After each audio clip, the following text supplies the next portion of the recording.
So what we've seen so far is the simplest case. You take two objects, same height, you drop them at the same time, and if you can ignore air resistance, they're going to hit the floor at the same time. Once Galileo had that one solved, he started working on some harder problems. And the next harder problem he thought about is, well, what if you have something dropping straight down compared to something with sideways motion? Kind of like the salsa off of Frank's chip. So we built a contraption to see what happens next. When we hit a button, the first ball will drop straight down. But that spring-loaded rod, it'll hit that second ball and give it some sideways motion. So it'll fall on a curved path. So I know we love to count down things in the physics show. But in this one, we're going to have to do a quiet countdown because if we listen, sometimes we're able to hear them hit the ground at the same time. So let's try a quiet countdown. 3, 2, 1. That sounded like the same time. And you might be saying, David, your ears are better than mine. Well, that's fine because anytime we drop something, we always drop it in super slow motion. So you can see those two, one's dropping straight, one's on a curved path. But when we stop time, at each point they're at the same height. And then bam, they hit the ground at the exact same time. Now I know what you're thinking. Could we make this even more complicated? Yes, we can make it even more complicated. And what we're going to do next is a very famous physics demonstration. You find it in almost any physics textbook.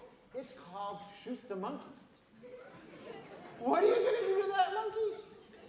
Well, let me tell you this story. We're off in Italy, and our monkey is on vacation, and our monkey's gotten a little out of control and has now climbed to the top of the Leaning Tower of Pisa. You're saying, I don't see any monkeys, David. Well, see that symbol up there? That's symbolizing a monkey. So the monkey's up there, the monkey's causing trouble. The people who run the Leaning Tower, they're worried about tourism, so they call up their local veterinarian and say, is there anything you can do about our monkey? I know where the tennis ball is. And he says, well, I'm going to shoot this monkey with this tranquilizer dart. And the tranquilizer dart will put the monkey to sleep. Then we can get the monkey out of the Leaning Tower of Pisa. And then we'll take it out to dinner later on, no hard feelings, and everybody's happy. So what we're doing now is we're pretending we're the vet. We're loading our tranquilizer dart into our tranquilizer gun. And then we're going to aim at our symbol, which of course is a monkey. So Frank's putting a laser down the barrel of the gun to help him line everything up. Frank, how can you tell if the laser's actually shooting at the monkey? Well, we'll follow that path, and it's missing the monkey a little bit. I'll have to take aim. There we go. That's lined up on the monkey. Good. Now I'm going to have to put you inside of the brain of this monkey. Now I have to warn you, this monkey does not understand physics perhaps as well as it should. It has not taken enough physics classes. So here's what the monkey is thinking. Oh, that vet's after me. But I'm going to trick that vet. As soon as I see that vet shoot that gun, I'm going to drop out of the Leaning Tower of Pisa.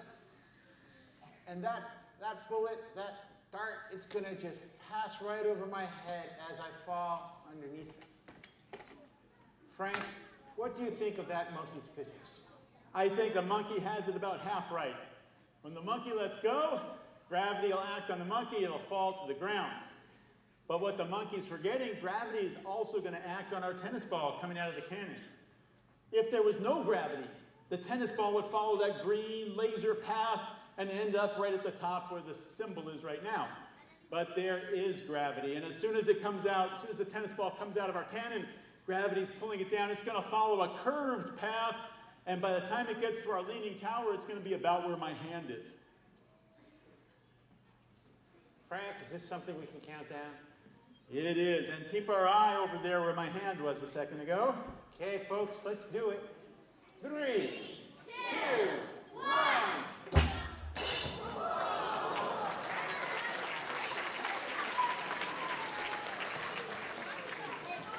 So once again, we're going to show that to you again in slow motion. And what you can see is the tennis ball and the cymbal are falling at the same rate. So even though the tennis ball is aimed where the cymbal used to be, since the cymbal is falling under gravity and the tennis ball is falling under gravity, they're going to end up at the same place at the same time. Now people have questions. One of the questions that gets asked is, well, what about that vet?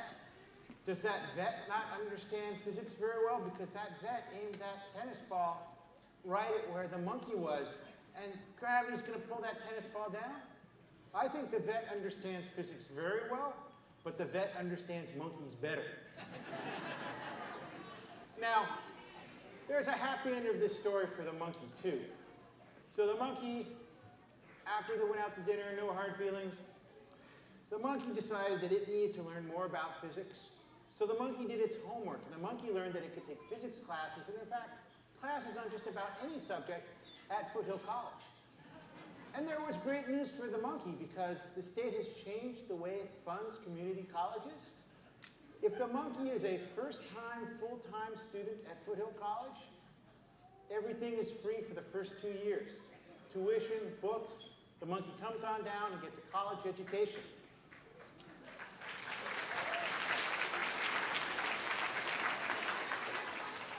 If you know anybody, monkeys included, who might want to get some college, tell them about that offer.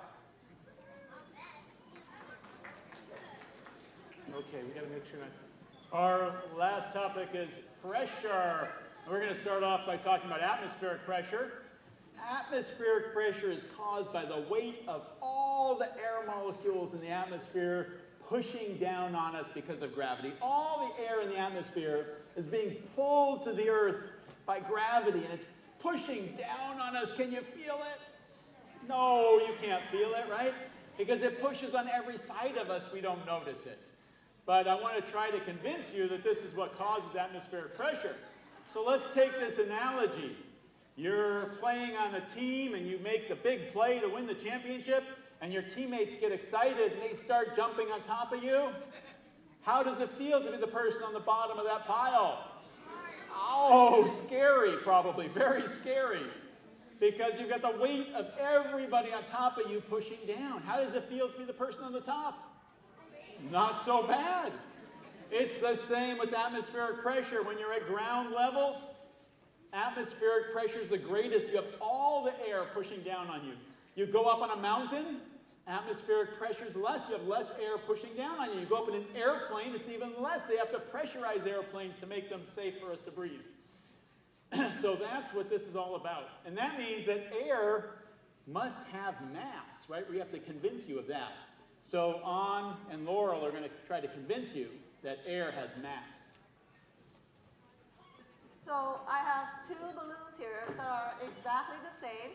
I filled this one up with a lot of air, so it's very big. And I kind of got lazy with this one, so it's not very big. Now the question is, do they have the same mass? Is the bigger one heavier? And we'll test that out. So I'm going to test these balloons with my perfectly calibrated arms. I'm going to throw them in the same place at the same speed of the board, and we'll see what happens. So a small one first. Looks like that one didn't hit the board over, so I'll give the big one a try.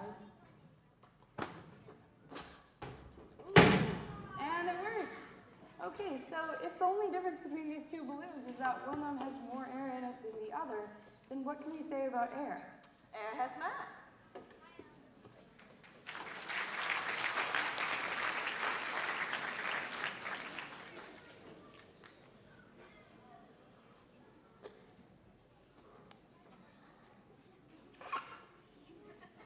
It's going to take forever, especially if I have to inflate it that big.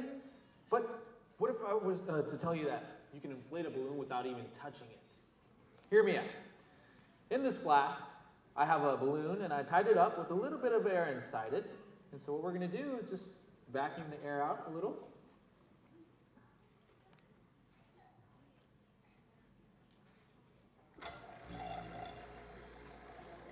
And it's growing, and it's growing.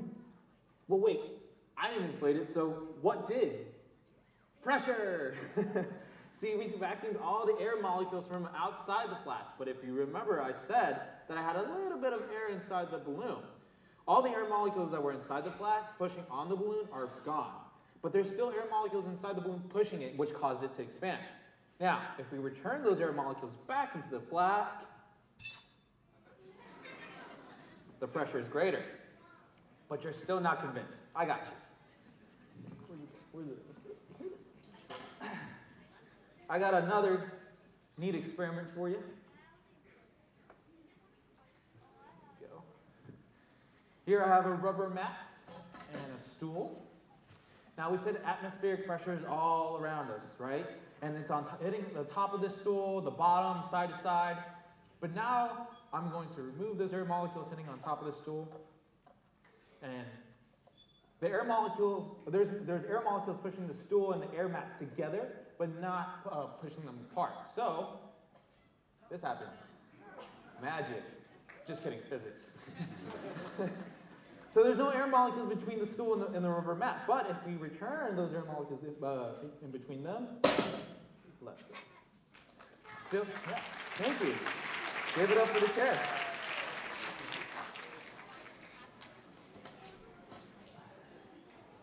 But wait, there's more. Here I have a jar filled with perfectly good air. Now I'm going to put a cover on top of it. And 3, 2, 1. Well, that was interesting. But let's actually replace the air molecules with water. So we're going to fill this jar up with water all the way to the top. This one right here. This is the scariest one for me. All right, flip it over. And 3, 2, 1. Okay. Give it up for the jar.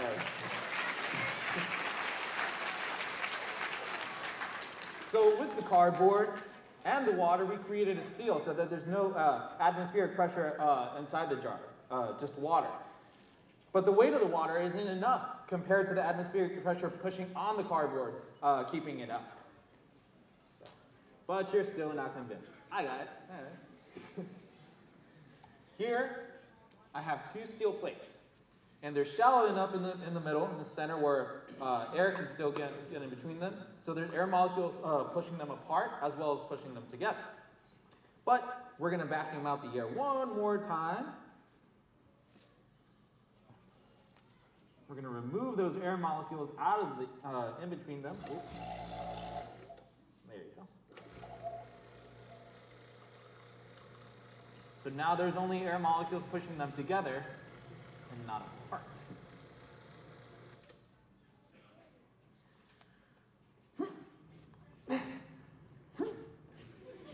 So as you can see, not even the strongest man on earth can pull them. Maybe 2 of the strongest men on earth can pull them apart. You guys saw that. I pulled them towards me, right? There's no air molecules in between these 2 steel plates, but when we return the air molecules back, boom, atmospheric pressure. Professor? Thank you. I don't think the people in the back, in the back can see this. Did you not see that very well? No, I don't think so. Should we get some bigger plates? I think so. What do you guys think? While Evan's getting those plates, let me tell you what we really wanted to do was to hang from this. I wanted to hang from it to show you how much weight it could hold up, but the area here is not big enough. The atmospheric pressure pushing on this small area is not big enough to hold up my weight. I tried, but we made a bigger disc, and this one is big enough, but we're gonna do something a little different, because I don't want you to think you have to have a fancy vacuum pump like this. I happen to be equipped with my own little vacuum pump, my lungs and my mouth. And so I'm going to just work on removing the air using my lungs and my mouth. So I'm going to huff, and I'm going to puff. Wait. No, that's the wrong one. Yeah.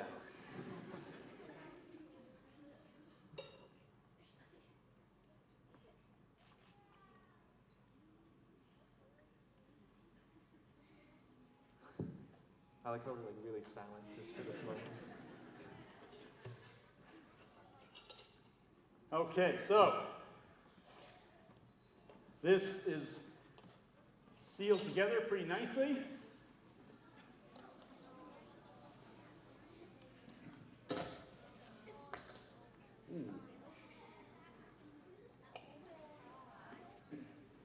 So you understand what I did here, right? I didn't use any vacuum pump. I got two flat plates with a rubber gasket in between them.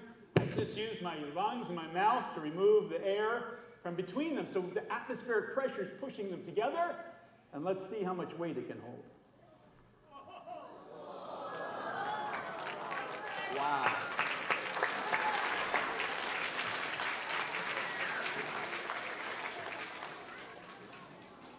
And if we let the air back in, they just fall apart.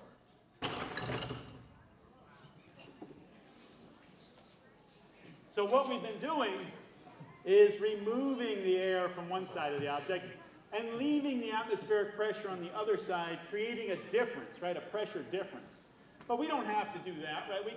We can add extra pressure to one side, leave atmospheric pressure on one side, and add extra pressure on the other side. And that's how this little air puck works. We turn on a fan, it blows air down underneath the puck.